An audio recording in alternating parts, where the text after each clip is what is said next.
విశాఖపట్నంలో డ్రగ్స్ దొరికితే జగన్మోహన్ రెడ్డి ఈ డ్రగ్స్, అందుకనే పోలీసులను పంపించాడు.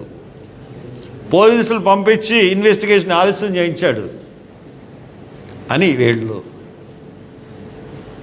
లేదు లేదు, పురంధేశ్వరిదే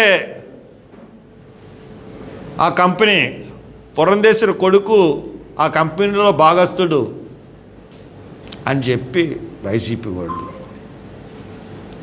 లేదు చంద్రబాబు నాయుడుకి కూడా దీంట్లో వాటా ఉంది.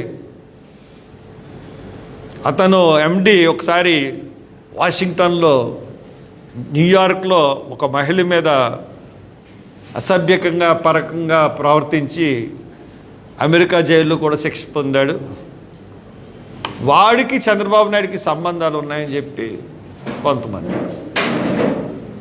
ఇంతమందిని ఆరోపణలు చేశారు. పోనీ దానికి 1 కేజీయా 2 కేజీలా 3 కేజీలా కొకైన్ అంటే 25,000 కేజీలు.